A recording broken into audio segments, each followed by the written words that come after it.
하나님 말씀 우리 구약 성경 우리 출애굽기 2장 1절에서 10절까지 보시겠습니다. 우리 같이 읽겠습니다.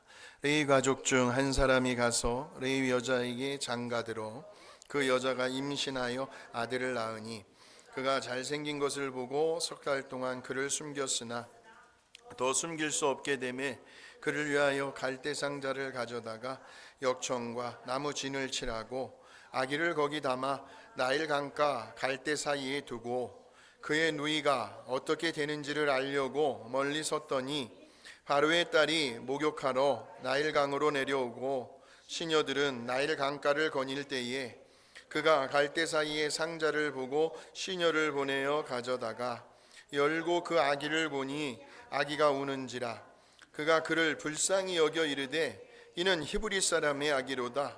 그의 누이가 바로의 딸에게 이르되 내가 가서 당신을 위하여 히브리 여인 중에서 유모를 불러다가 이 아기에게 젖을 먹이게 하리이까. 바로의 딸이 그에게 이르되 가라 하매 그 소녀가 가서 그 아기의 어머니를 불러오니 바로의 딸이 그에게 이르되 이 아기를 데려다가 나를 위하여 젖을 먹이라. 내가 그 삭슬 주리라. 여인이 아기를 데려다가 젖을 먹이더니 그 아기가 자라매 바로의 딸에게로 데려가니 그가 그의 아들이 되니라. 그가 그의 이름을 모세라 하여 이르되 이는 내가 그를 물에서 건져내었음이라 하였더라. 아멘. 자, 오늘 말씀의 제목을 우리 같이 한번 따라해 보실까요? 기적과 섭리. 시작. 기적과 섭리. 어떻게 보면 우리가 살아 숨쉬는 순간 매 순간순간이 기적이죠. 기적입니다. 어떻게 보면 우리가 인생을 살아가시다 보면요, 가끔은 정말 우리의 경험 또 우리가 알고 있는 지식으로요, 또 우리의 어떤 이성적인 판단과 분별력으로 쉽게 설명이 되지 않는, 좀처럼 이해가 되지 않는 그런 놀라운 일들을 만날 때 우리는 그 사건을 가리켜 미라클, 기적이라고 이야기를 합니다. 그런데 우리들의 입장에서 보면 기적이라고 할 수 있는데요, 그런데 반면에 우리 하나님 편에서 보면 그러한 기적 같은 일을 뭐라고 하시는지 아세요? 섭리라고 이야기를 합니다. 섭리. 그러니까 섭리는 우리 하나님의 절대 주권적인 다스리심과 통치가 섭리입니다. 그러니까 하나님이 주관해 나가시는 거예요. 하나님이 주관해 가시는 거예요. 그러니 하나님 편에서는 놀라울 일도 없죠. 놀랄 것도 없습니다. 바로 오늘 본문의 말씀 속에 정말 우리 하나님의 섭리라고 밖에는 말로 표현할 수 없는 그런 기적 같은 일이 일어나고 있습니다. 지금 이 모세는요, 참 안타깝게도 그 당시에 정말 태어나서는 안 되는 그런 상황 속에 있었습니다. 왜냐하면 그때의 애굽의 왕 바로가요, 애굽 전역에 엄포령을 내렸기 때문이에요. 자, 그 장면이 출애굽기 1장 15절에서 16절 같이 한번 보시겠습니다. 시작. 애굽 왕이 히브리 산파 십부라라 하는 사람과 부하라 하는 사람에게 말하여 이르되 너희는 히브리 여인을 위하여 해산을 도울 때에 그 자리를 살펴서 아들이거든 그를 죽이고 딸이거든 살려두라. 아들이거든 무조건 죽이라는 겁니다. 세상에 너무나 잔인하지 않습니까, 여러분? 아니, 세상에 이제 막 응애하고 갓 태어난 아기가요, 도대체 무슨 죄가 있습니까? 무슨 세상의 죄로 무슨 오염이 되었겠습니까? 그 천진난만한 순구무진한 그 아이가요, 인생에 한번 꽃도 피워보지 못하고 죽어야 한다니요. 바로 그러한 비운의 시대적인 상황과 배경 속에서 어린아기 모세는 태어나야 했습니다. 자, 그래서 오늘 본문의 말씀 1절과 2절에 보시면 레위 지파의 가족 중에 한 사람이 있었어요. 그 사람이 레위 여자에게 장가를 들어 그 여자가 임신하여, 아이고, 누구를 낳아요? 아들을 낳습니다. 아들을. 딸을 낳았으면 됐을 텐데 아들을 낳아요. 그러니까 지금 저기에 나오는 레위 가족 중 한 사람은 아므람이에요. 모세의 아버지입니다. 아므람. 그 아므람이 레위 여자는 요게벳입니다. 요게벳, 모세의 어머니지요. 그 요게벳에게 이제 장가를 가서 임신을 하게 하고 아들을 낳은 거예요. 아들이에요. 그러니 지금 이 모세의 운명은 태어나자마자 당장 죽게 된 겁니다, 지금. 그런데 이 세상에요, 그 어떤 부모가 자기의 뱃속에서 나온 자식을 죽음의 사지로 몰아넣는 부모가 어디에 있겠습니까? 없습니다. 정신병자 아니고서는, 정신 나간 사람 아니고서는 이 세상에 그 어떤 부모도 자기가 낳은 그 자식을 죽음의 사지로 몰아넣는 부모는 없을 겁니다. 그래서 뭐라고 나와요? 그가 잘생긴 것을 보고. 저는 저 구절을 묵상하면서요, 못생기면 어때요? 못생겼어도 아마 모세의 부모는 석 달 동안 그를 숨겼을 겁니다. 근데 성경은 잘생긴 것을 보고 그래요. 정말 모세는 잘생겼어요. 아주 훤칠하고 준수한 그런 인품을 가진 아이, 나중에 이제 아이로 성장을 합니다. 그래서 3개월을요 몰래 숨어서 키운 겁니다. 그래서 그 석 달을 숨어 있으면서요 아기에게 이제 젖을 먹이며 보살핀다는 것이, 한번 생각을 해보십시오. 어디 그리 쉬운 일이겠습니까? 얼마나 마음이 조마조마했을까. 만일에 발각이라도 되는 날이면 아기도 부모도 쥐도새도 모르게 죽어나가야 할 아주 위태로운 상황이었어요. 시대적 배경이 그랬으니까요. 혹시라도 그 아기의 울음소리에 탈로 나지는 않을까? 모르긴 몰라도요 아마 요게벳의 그 심장이 아주 쫄깃쫄깃 조마조마했을 거라는 겁니다. 그래서 지금 이 장면을 나중에 이제 신약으로 넘어가서 히브리서 기자가 이렇게 신학적으로 해석을 하고 있는데, 한번 보여주시겠습니까? 저 장면을 시작. 믿음으로 모세가 낳았을 때에 그 부모가 석 달 동안 숨겨 왕의 명령을 무서워하지 아니하였으며 그랬습니다. 이 구절에서 우리가 유심히 보셔야 할 것은 모세의 부모가 왕의 바로의 명령을 무서워하지 아니하였다라는 말입니다. 그러니까요, 까짓것 걸려서 죽으면 죽으리라. 아주 강하고 비장한 담대한 그런 의지와 심정을 나타내고 있는 말입니다. 왕의 명령을 무서워하지 아니하였다. 자식을 위해서라면 죽음까지도 불사하겠다라는 이야기입니다. 그렇다면 도대체 어디서 이런 용기가 나왔을까요? 자, 이 구절에서 우리가 또 하나 캐치하셔야 할 말씀은 믿음으로입니다. 믿음으로. 그러니까 이 모세의 부모에게는 우리 하나님에 대한 믿음이 있었다는 거죠. 믿음. 다시 말하면 그 애굽 왕의 바로의 명령에 대한 두려움보다도 우리 하나님에 대한 그 믿음과 신뢰가 더 컸기 때문이에요. 거기에서 오는 담대함이요. 여러분, 믿음 있는 사람은 담대합니다. 굉장히 담대합니다. 그 담대함이 두려움을 집어삼킨 겁니다. 그러니까 어떤 문제, 어떤 상황, 어떤 환경 속에서요 두려움이 없을 수는 없습니다. 우리 모두에게는 다 두려움이 있어요. 요즘 독감에 걸려서요 막 식은땀이 나고 설사를 하고 구토를 하고요, 온몸이 막 쑤시고 마비되는 것 같이 막 내 마음대로 뜻대로 움직일 수 없을 때 덜컹 두려움이 오잖아요. 우리는 두려움에서 벗어날 수는 없습니다. 누구나 다 이 두려움을 가지고 살아갑니다. 병원에 가서 어떤 진단만 받아도요 그 받기 전에요 여러분 정말 가슴이 어때요? 아이 목사님 괜찮습니다 라고 말은 하지만 아니 두려움이 있어요. 그러나 하나님을 믿고 하나님을 의지하고 하나님을 신뢰하는 그 담대함이 우리에게 있는 그 두려움을 집어삼킨다니까요. 그래서 우리의 하나님을 향한 이 믿음이라는 것은 너무나도 귀한 겁니다. 자, 요한일서 5장 4절에 이런 말씀이 있습니다. 같이 읽어봅니다. 시작. 무릇 하나님께로부터 난 자마다 세상을 이기느니라. 세상을 이기는 승리는 이것이니 우리의 믿음이니라 하는 거예요. 제가 주보에 여러분 말씀 노트에 제가 써놨어요. 섭리는 무엇인가? 믿음은 무엇인가? 우리 성도님들 중에 그 질문에 설교를 들으면서 잘 또 체크를 하시고 묵상하시는 분들이 많아요.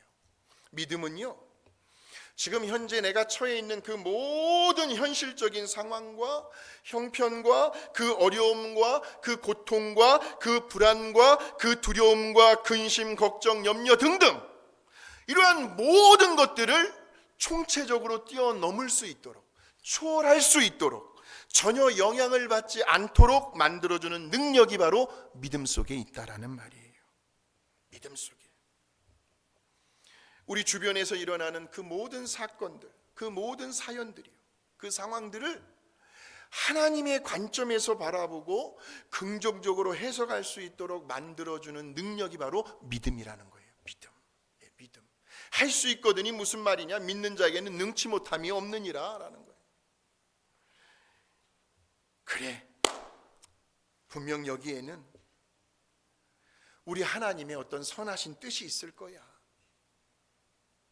비록 지금 당장은 내가 이해할 수는 없지만, 그러나 지금 이 고통스러운 상황 속에서도 뭔가 내가 모르는 우리 하나님의 어떤 선하신 계획과 섭리가 있을 거야. 그걸 알게 해주고 그걸 깨닫게 해주는 것이 바로 믿음이라는 말씀이에요. 그러면서 우리 하나님께서 과연 어떻게 역사하실까? 지금의 이 난관을 어떻게 해결하시고 또 어떤 식으로 진행시켜 나가실까 하는 기대감을 갖도록 만들어주는 것이 바로 믿음이라는 말씀이에요. 믿음. 믿음은 바라는 것들의 실상이요 보이지 않는 것들의 증거니라고 그랬어요. 우리가 바라는 그 믿음의 공간 속에서 하나님께서 마음껏 일하실 수 있도록 모든 것을 맡겨드릴 수 있는 그것이 바로 믿음이라는 말씀이에요. 믿음. 그래서 이러한 믿음을 가지고요, 그 석 달을 숨어가면서 어린 아기 모세를 돌본 겁니다. 돌본 거예요. 그런데 3절을 보니까 어떤 말이 나오냐면, 시작. 더 숨길 수 없게 되매 그를 위하여 갈대 상자를 가져다가 역청과 나무진을 칠하고 아기를 거기 담아 나일 강가 갈대 사이에 두고 그랬습니다. 더 숨길 수가 없게 되었어요. 무슨 말일까요? 석 달이라는 기간이면 이제 아이가 어느 정도 자라서 100일을 맞이할 시기입니다. 한 100일 정도 되었다는 거죠. 그래서 아기는 어느 정도 몸집이 더 커졌을 것이고 또 아기의 울음소리는 점점 더 우렁차다 보니까 이제는 숨기고 싶어도 더 이상 숨길 수 없게 된 상황을 말하는 겁니다. 더 숨길 수 없게 되매 그랬습니다. 그래서 모세의 부모가요, 갈대 상자를 준비하죠. 갈대로 엮은 상자들. 아무리 엮어봐야 그 사이사이로 물이 스며들어오게 되어 있죠. 그래서 그 스며들어오지 못하도록 역청, 나무지는 아주 끈적끈적한 거거든요. 그거를 이제 안쪽에다가 발라놔요. 다 바릅니다. 얼마나 꼼꼼하게 세심하게 준비를 하는지. 그리고는 그 상자 안에 살며시 아기 모세를 내려놓죠. 아마 바닥에는 부드러우면서도 푹신한 뭐를 깔았을 겁니다. 깔았을 거예요. 그리고는 그 나일 강가 갈대 사이에 그 상자를 두지요. 그런 다음에 이 모세의 누나, 그러니까 모세에게는 3남매가 있습니다. 모세가 제일 막내예요. 모세의 형인 아론은 모세보다 3살이 많았고요. 미리암은 그보다도 더 많았어요. 한 5살 정도 되었을 겁니다.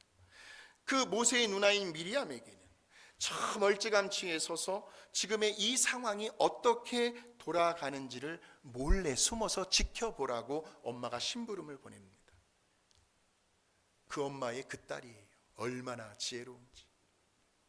자, 그 장면이 4절에 나오고 있습니다. 같이 한번 읽어봅니다. 시작. 그의 누이가 어떻게 되는지를 알려. 그러니까 지금 이러한 모든 행동을 보니까요, 지금 저 사람들의 마음속에는 분명 우리 하나님께서 반드시 누군가의 손길을 통해서 저 아기 모세를 살려주실 것이다 하고 하는 그러한 믿음의 생각을 가지고 하는 행동이 아니었을까요? 여러분 한번 생각을 해보십시오. 분명 우리 하나님께서 누군가의 손길을 통해서 이 아기 모세를 살려주실 것이라고 하는 그 믿음이 지금 저런 행동으로 나타나고 있는 거죠. 그래서 이 믿음은요, 막연한 게 아닙니다. 추상적인 것이 아니고요, 무책임한 것도 아닙니다.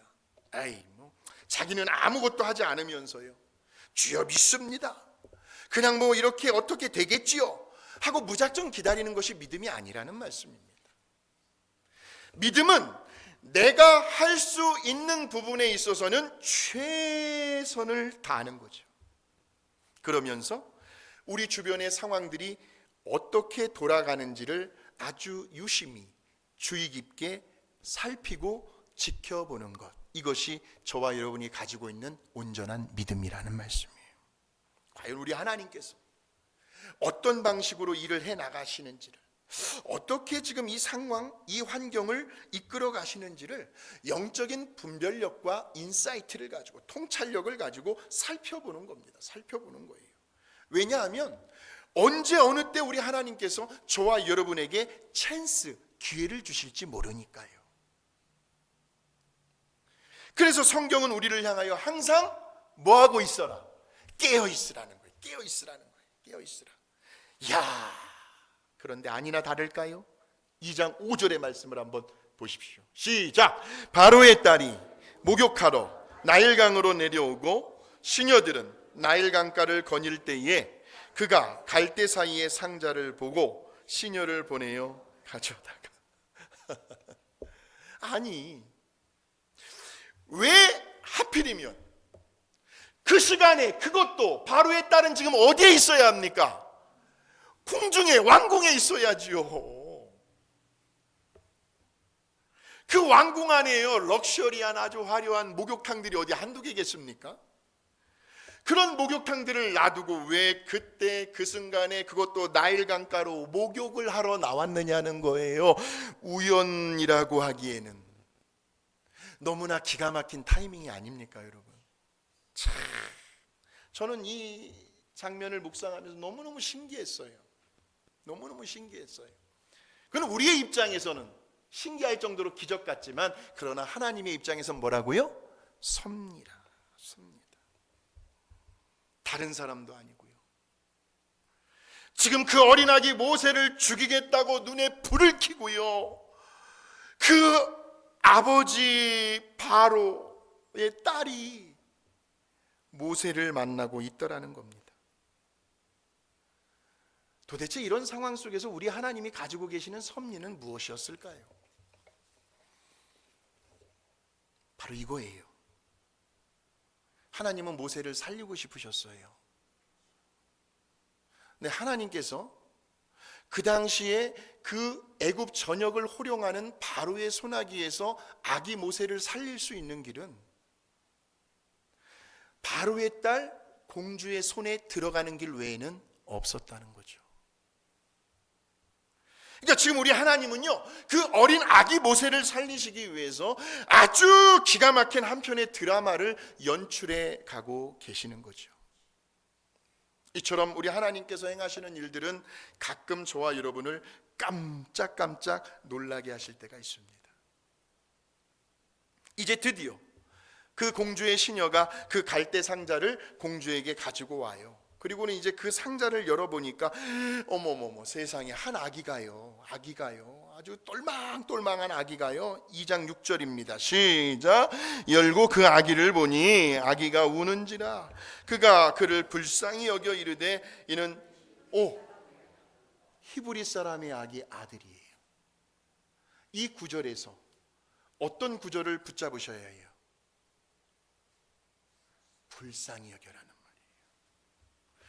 이 상자를 열어보니까요, 너무나 이쁘게 생긴 잘생긴 아기가 막 응애응애 울고 있는 겁니다. 그런데 이때에 그걸 바라본 공주의 반응이, 야, 어머, 너무 이쁘다.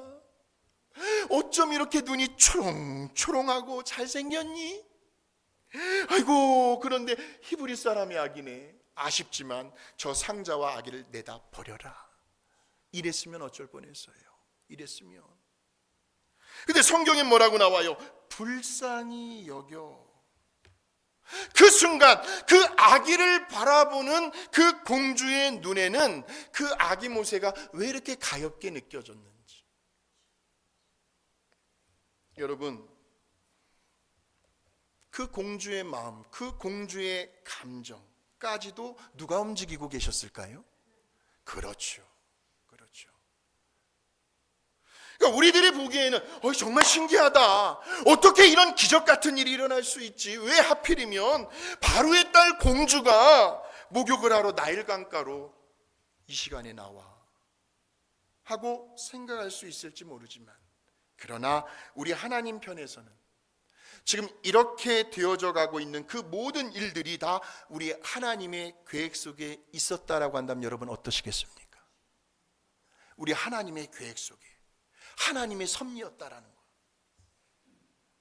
하나님이 주관하고 계신다라는 거예요. 같이 한번 고백해 보실까요? 하나님이 주관하고 계신다.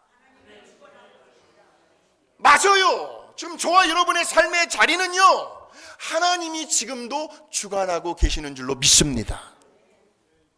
그 공주의 마음속에, 그래, 내가 이 아기를 데려다가 키워야 되겠다.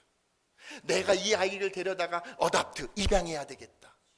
그런 생각과 감정과 마음까지도 하나님께서 넣어 주셨다라는 거죠. 왜? 어린 아기 모세를 살리시기 위해서. 여러분, 사람의 마음을 움직이실 수 있는 분은 오직 우리 하나님 한 분밖에 없다는 사실을 아시죠? 네, 아실 겁니다. 사람의 마음은 누구도 움직일 수가 없어요.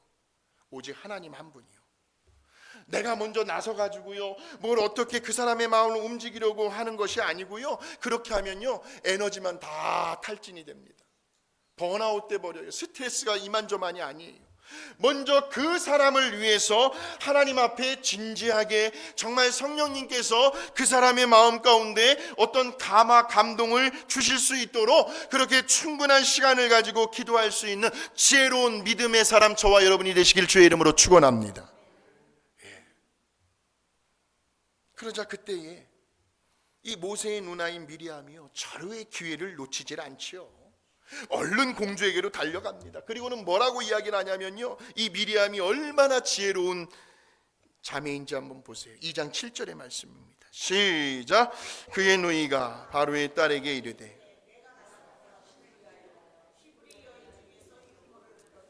이 아기에게 젖을 먹어. 당연히 그렇죠. 공주는 처녀니까 뭔 젖이 나오겠습니까? 얼마나 총명한지요, 미리암이요. 누군가가 이 공주를 대신해서 젖을 물려줄 유모가 필요한 거예요. 다시 말하면 지금 당장 현실적으로 저 공주가 뭘 제일 필요로 할까? 미리암이 생각한 끝에 젖을 먹일 유모를 데려다 줘야 되겠다 하는 지혜였죠. 그러니까 공주가 뭐 생각할 게 있습니까? 주저하지도 않고 망설이지도 않고요, 그래, 어서 빨리 데려와라, 그런 거예요. 그런데 또 누구를 데려왔겠습니까?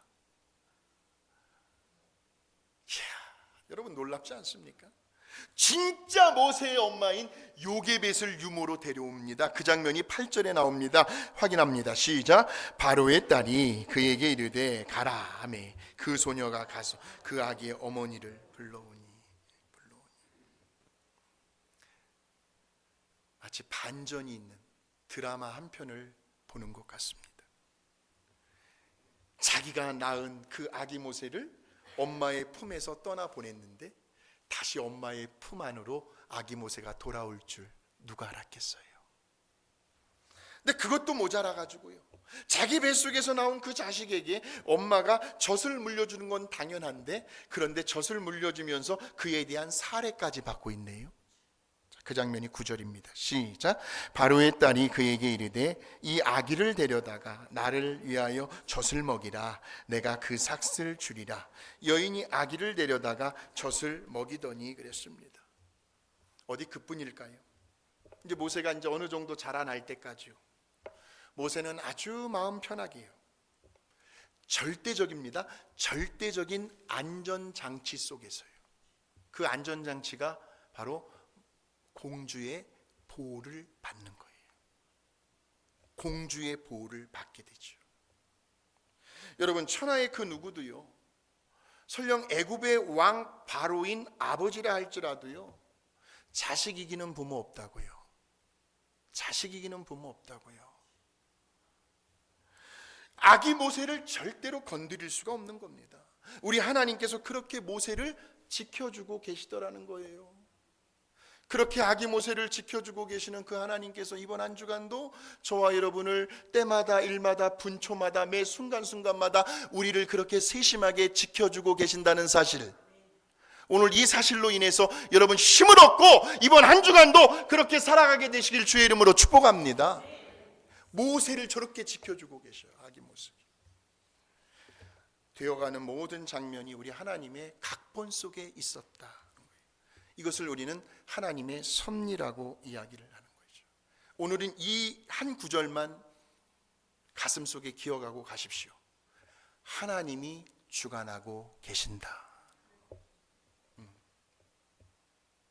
그 어린 모세 한 사람을 살리시기 위해서, 그 모세를 이스라엘 민족의 지도자로 세워서 430년 동안 노예 생활로 고통을 받고 있는 그 이스라엘 민족을 구원해 내시기 위해서 우리 하나님은 모세의 부모를 사용하셨고, 또 모세의 누나인 미리암을 사용하셨고, 무엇보다도 바로의 딸 공주를 사용하고 계셨던 겁니다.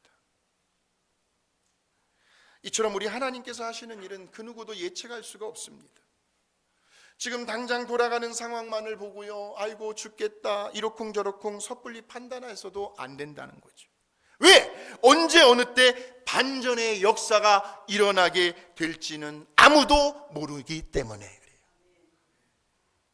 그래서 이사야 선지자가 뭐라고 고백을 해요? 우리의 생각과 하나님의 생각은 다르다는 거죠. 그래서 우리 하나님께서 하시는 일은요, 가끔은 우리들의 어떤 지성과 이성과 경험을 훨씬 초월할 때가 있습니다. 때로는 뜻하지 않은 곳에서 돕는 손길들을 붙여주실 때가 있어요. 어느 때는 필요한 사람들을 만나게 해주실 때도 있습니다. 또 때로는요, 전혀 생각지도 않고 있었어요. 그런데 정말 필요한 그 사람에게 어느 날 갑자기 연락이 오는 거 있죠. 전화가 오는 거예요. 깜짝깜짝 놀라죠. 이럴 때 우리는 반드시 그 모든 배후에는 우리 하나님의 그 선하신 손길이 함께하고 있다는 사실을 기억하실 필요가 있다라는 거예요. 언제라도 마음만 먹으시면 우리가 처해 있는 그 현재의 그 상황을 단번에 역전시킬 수 있는 그러한 반전의 하나님이 이번 한 주간도 저와 여러분의 삶 가운데 함께 동행하고 계신다라는 사실이에요. 그래서 우리는 아무리 삶이 지칠 때가 와도요, 인생이 너무나 힘이 들고 고달프고 마음이 너무나 괴롭고 고통스러운 일이 한꺼번에 몰려온다 할지라도 절대로 실망하지 않을 것은, 절대로 낙심하고 주저앉지 않을 것은, 절대로 포기해서는 안 될 것은, 그럴 때일수록 우리는 그저 1.1핵도 변함이 없는 늘 신실하신 그 하나님의 말씀, 약속하신 것은 반드시 이루시는 그 말씀을 가까이 하고 그 말씀을 붙들고 언제나 자녀들에게 좋은 것을 안겨주시는 우리 하나님의 그 선하심을 믿고 의지하고 인내하면서 그저 우리들에게 맡겨진 그 사명의 자리에서 충성스럽게 최선을 다해 나가기만 하면 때는 반드시 올 거라는 거죠. 그래서 이제 그때가 오면요, 과연 왜 하나님께서 지난날 나에게 그런 어려움과 그런 고통의 세월을 보내게 하셨는지, 왜 지난날 내 몸이 그렇게 아프고 죽게 생겼는데 당장 치료하지 아니하시고 그 아픈 상태로 그대로 놔주셨는지, 왜 그때 우리 교회와 또 우리의 가정과 우리의 생활 속에서 그런 고난을 겪게 하셨는지, 지나고 나서 보니까요, 그때의 그 아픔들이 이제는 입가에 미소를 지으면서요, 회상할 수 있는 아름다운 추억거리가 되더라는 겁니다. 그러면서 우리 하나님의 선하심을 찬양하게 돼요. 감사의 고백이 절로 터져 나오게 된다라는 거예요. 그래요, 하나님, 이렇게 그때의 좋은 결과를 안겨주시기 위해서 그때의 그런 아픔과 고통을 경험하게 하신 것이군요. 그러면서 문득 떠오르는 말씀이 있어요. 그것이 바로 로마서 8장 28절의 말씀입니다. 시작. 우리가 알거니와 하나님을 사랑하는 모든 것이 합력하여 선을 이루느니라 하는 거예요. 벌써 2025년도 2월 마지막 주일이에요. 벌써 시간이 얼마나 빠르게 지나가는지요. 시간은 우리를 기다려주지 않아요. 야속하게도. 시간은요, 그냥 꾸준하게 성실하게 자기 갈 길 가고 있어요. 그러한 시간의 흐름 속에서요, 정말 올 한 해를 살아가야 되잖아요. 우리가 또 그러한 저와 여러분의 각자의 그 삶의 자리에서요, 우리 입장에서는 마치 기적과도 같은 깜짝 놀랄 만한, 그러나 우리 하나님의 편에서는 섭리와도 같은 그런 사건들, 그런 사연들이 올 한 해 좀 많이 일어나셨으면 좋겠습니다. 혹시라도요, 지금 현재 도저히 말도 안 되는, 너무나 억울하고 어떤 불가능한 상황 속에 계신다 할지라도 우리 하나님의 반전의 역사는 지금도 계속 현재 진행형이라는 사실을 꼭 기억하시기 바랍니다. 이거 하나만을 꼭 기억하십시오. 하나님은 이 모든 것을 주관하고 계신다. 어떤 환경에서도요, 절대 긍정적인 믿음을 가지시고요, 우리 하나님의 그 선하심을 바라보시면서 기적 같은 그 섭리의 사건들을 날마다 체험하시고 또 감사하며 우리 하나님의 영광을 드러내는 저와 여러분이 되시기를 주님의 이름으로 축원합니다.